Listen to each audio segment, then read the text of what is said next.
Well, g'day curd nerds. Today I'm doing a behind the scenes video, just showing you what happens when I make cheese. The stuff you see, don't see, and the stuff that's off camera.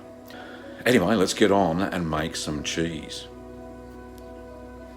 So this is how I've got all my camera gear set up. I've got lights anyway, it's not shining, it's not where it's supposed to be. It's supposed to be over here. I've just boiled the pot. And you can see all the gear in there. Oh, that's lovely. That sanitises all the gear. And another light stand up there, so it all shines down on a nice clean stove top. Over this side, we've got a sink that's been sanitised using white vinegar, and I'll be preparing the colander and all that sort of stuff here. So that'll be all good fun. But anyway, I'll get on to making the cheese. So I've got my colander in the sink. What I normally do is just spray it out with white vinegar. And so that's all done. And then we'll go over to where I've got all my goodies stashed.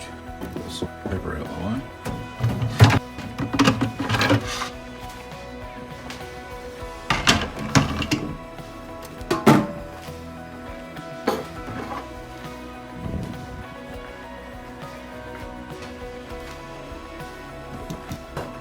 Alright, so I'll just so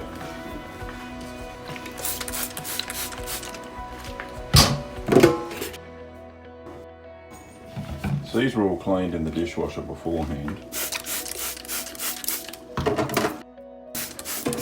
and then I'll rinse them with really hot water. Okay, so we'll sort that out in a second. Now I've got all of my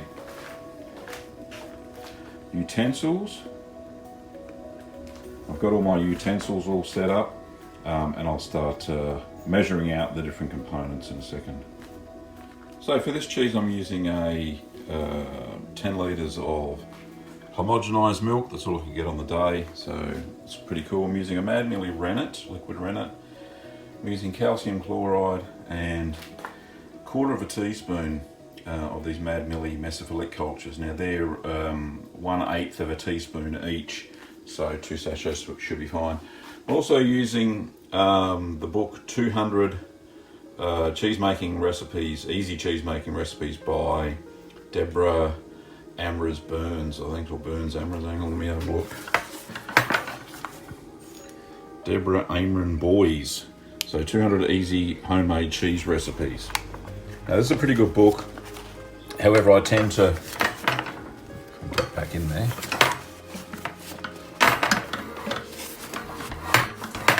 It's not easy with one hand. I tend to modify the recipes based on the knowledge that I have. So don't always go by the recipe. I always modify certainly the size of the milk. The quantities are way too big for what I can make. Anyway, all pretty good. And we seem to be going okay. I've started off my recipe here, the modification. I always write it down with paper and pencil, so I don't lose my place, which is good. The camera's all set up, ready to go, and so is the pot. Let us pan in there, there we go, all ready to go. So, I'll start making cheese now. So I've got the milk heating up in the pan there. So this takes normally about half an hour, even more sometimes. I've got 10 litres of milk. I'm using my pot on a pot method there. You can see that there's a smaller pot, and I've got the larger one just standing on that, not balanced. I've also got some toothpicks under there, just a little bit of air gap. So when the steam does happen, it's not making water go or condensation go all over the stove, so that really helps as well. And you can tell the level of the milk from the condensation because the milk's just come out of the fridge. So very cool. So you can see that the normal set you see on the show is basically just a corner of my kitchen. There's the clock there, and you can see behind me, I don't know if you can, here we go. There's the kitchen and all the stuff there, all the utensils, and where I normally stand for the show. So yeah, it's all pretty good.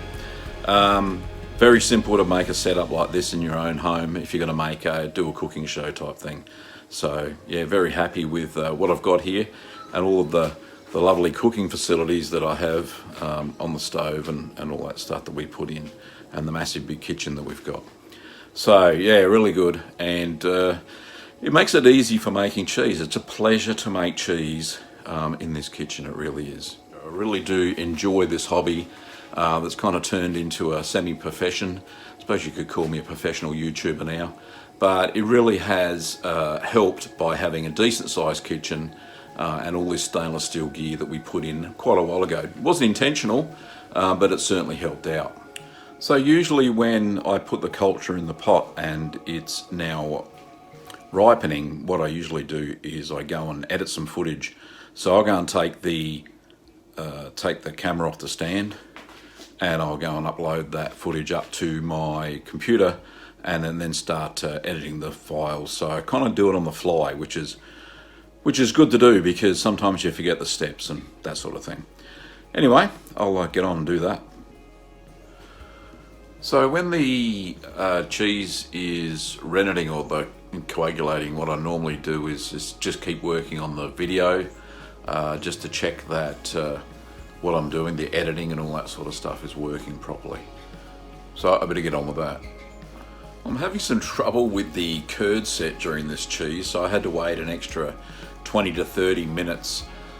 So this sort of thing happens in cheese making. The unfortunate thing, and I don't know if you can see it there, I'm actually using Inglenook Dairy's milk, which is really good milk.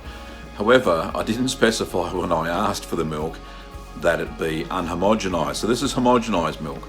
It has difficulty setting a curd. So yeah, it's my own silly fault for not asking for the right milk correctly. But yeah, I think we'll get a cheese out of it, and I think it'll be Cheshire. I've just gone through the process of cutting the curd, so we'll see what happens. So while I'm stirring the curd, this one's going to take an hour. I don't know if you can see there, the grains are fairly small as we speak. What I like to do is have some tunes playing in the background, whoop, and a nice glass of wine. Cheers.